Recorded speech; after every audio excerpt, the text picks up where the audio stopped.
자, 주님과 제자들은 생선과 떡을 아침 식사로 먹었습니다. 오병이어의 기적에서도 생선과 떡을 먹지 않았습니까? 그것을 떠올릴 만한 그런 아침 식사였습니다. 식사를 마치고 주님은 베드로에게 물으셨습니다. 요한의 아들 시몬아, 네가 이 사람들보다 나를 더 사랑하느냐 물으셨습니다. 네, 주님, 그렇습니다. 내가 주님을 사랑하는 줄 주님께서 아시나이다.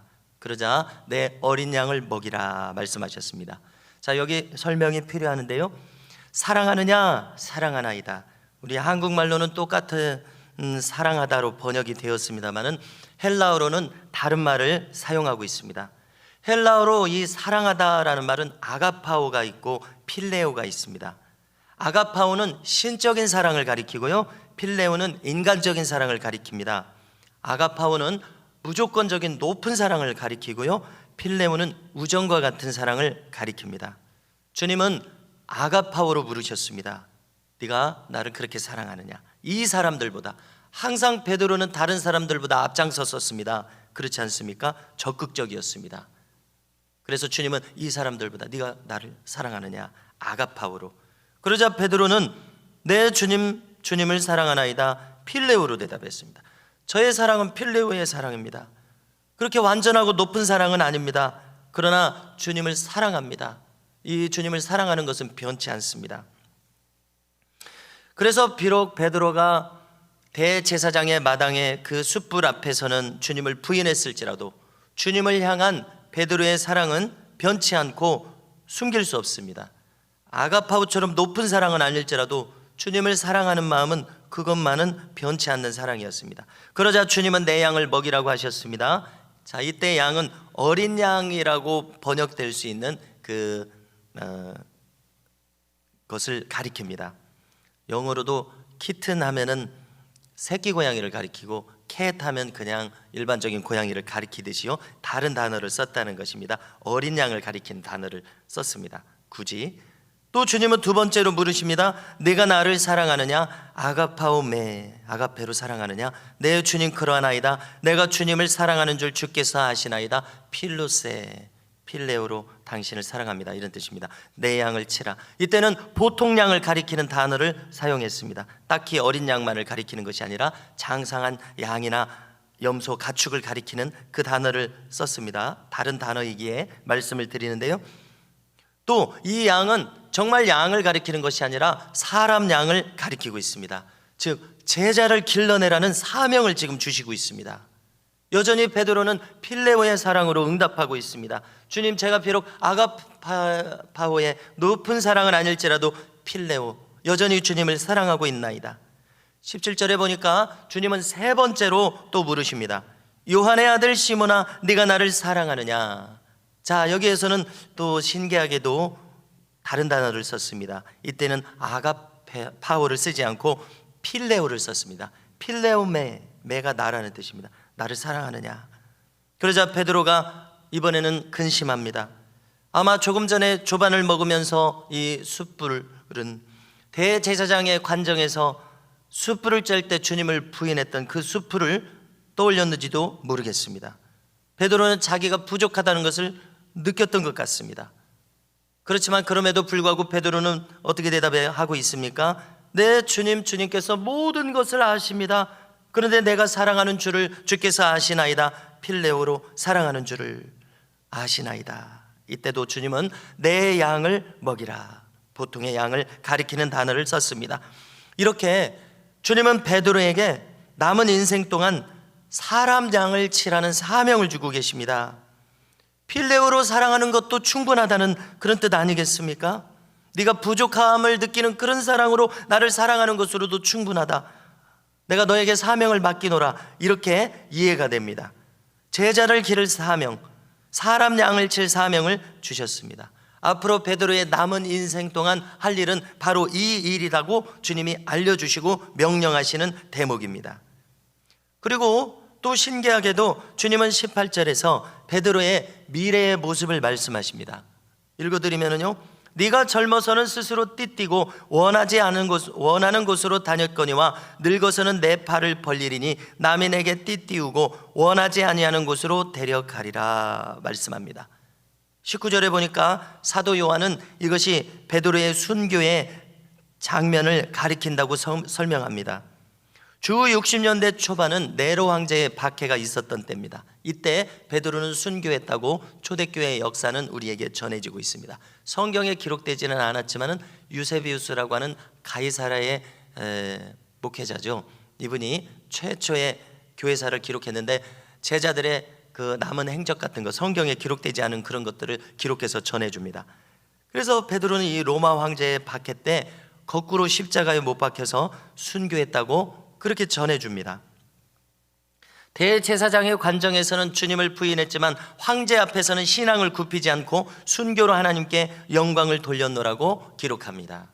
그래서 우리가 쿠오바디스라는 주여 어디로 가시나이까라는 옛날 영화를 보면은 이런 장면이 묘사되어 있습니다. 제가 그 장면을 떠올려 보면은 베드로가 이제 박해를 피해서 로마를 떠나서 시골길을 가고 있었습니다. 그런데 숲속 저쪽에서 밝은 빛이 비춥니다. 거기서 음성이 들리기를 어디로 가느냐라고 했을 때 어디로 가느냐라고 했을 때 박해가 있어서 피한다고 합니다. 그러면서 쿠오바디스라고 도미네라고 묻습니다. 주님 어디로 가시나이까 했더니 네가 십자가를 피해서 떠나가기 때문에 내가 십자가를 다시 지러 간다라고 했을 때 베드로가 거기서 뜻을 돌이켜서 로마로 갑니다. 그랬더니 로마의 원형 경기장 안에서는 믿는 사람들을 붙잡아서 사자밥이 되게 합니다. 나무에 묶어서 화형에 처합니다. 그때 관중석에 앉아있던 베드로가 일어나서 이 장면에 대해서 뭐라고 말하면서 주님에 대해서 말하고 주님을 믿어야 된다고 말할 때 그가 사로잡혀 가서 십자가에 거꾸로 못 박혀 죽는 그런 장면이 나옵니다. 그래서 참 신기하지 않습니까? 사도 바울은 이것을 그대로 기록하고 있는 것입니다. 주님이 하신 말씀을 그대로 기록하고 있는 것입니다. 주님이 하신 말씀 그대로 베드로가 순교했기 때문에 기록한 것 같습니다. 젊어서는 스스로 띠띠고 원하는 곳으로 다녔지만 늙어서는 내 발을 벌리리니 남이 내게 띠띠우고 묶어서 원하지 않는 곳으로 데려가리라. 그래서 베드로의 순교의 장면을 떠올릴 수 있고요. 이렇게 말씀하시고 나서 주님은 뭐라고 하시냐면 나를 따르라. 조반을 다 드시고 하실 말씀도 다 하셨으니까 이제 일어나서 그 장면을 떠나는 것 같습니다. 그래서 주님의 행정을 부활 후에도 다 적어주셨으면 좋았을 텐데 이렇게 성경은 다 기록하지 않고 이렇게 짧은 장면만을 기록합니다. 아마 나를 따르라고 하고 제자들을 데리고 가셔서 또 여러 가지 필요한 말씀을 주셨을 것입니다. 자, 그래서 이제 베드로가 따라갑니다. 그랬더니 나머지 거기 7명의 제자들이 전부 있었죠. 그래서 6명의 제자도 뒤따릅니다. 따르면서 베드로가 뒤를 보니까 언제나 요한이 함께 다니잖아요. 그러니까 요한을 가리키면서 주님, 그러면은 이 사람은 어떻게 되겠습니까? 요한의 미래가 또 궁금한 거예요. 우리도 마찬가지 아닙니까? 나의 이 인생의 길도 궁금하지만 옆 사람은 어떻게 살지 이런 거 궁금하지 않습니까? 베드로도 마찬가지였던 것 같습니다. 그래서 주님, 이 사람은 어떻게 되겠습니까? 가장 가까운 이 요한, 항상 붙어 다니는 요한에 대해서 물어보는 겁니다. 그러니까 주님은 22절에서 또 알려주십니다. 내가 올 때까지 그를 머물게 하고자 할지라도 내게 무슨 상관이냐? 너는 나를 따르라. 이렇게 말씀하십니다. 그래서 주님은 그냥 이렇게 실언을 하지 않으시는 것 같습니다. 이 말씀 이대로 요한은 12제자 중에서 가장 오래까지 남아 있었습니다. 그는 순교하지 않고 자연사했다고 알려지고 있습니다. 80세 이상 100세 가까이 살았는지도 모르겠습니다. 우리가 오늘 읽은 이 요한복음은 우리가 다른 복음서하고 그 느낌이 다르지 않습니까? 아주 깊다는 느낌을 주고요. 그 다음에 앞에 세 복음서에서 기록되지 않는 장면을 대부분 거기 기록되지 않는 새로운 내용을 기록하고 있습니다. 그리고 요한 1, 2, 3서 또 깊은 내용을 담고 있고 또 특별히 요한계시록도 남겼습니다. 사도 중에는 유일하게 계시록을 남겼습니다. 다니엘처럼 다니엘이 장수하지 않았습니까? 장수하면서 다니엘서 이 요한계시록과 비슷한 느낌을 주는 주님 재림하시는 것까지 그는 보고 기록했습니다. 천국까지 보고 기록하지 않았습니까? 다니엘이. 사도 요한도 비슷합니다. 또 스가랴서도 읽으시면 우리에게 익숙하지는 않습니다만 깊은 계시가 들어 있습니다. 이 스가랴는 나이가 원숙한 선지자로 알려져 있습니다. 자, 이렇게 나이가 원숙하게 신앙이 무르익었을 때 이런 것들이 그에게 주님께서 알려주시는 것 같습니다.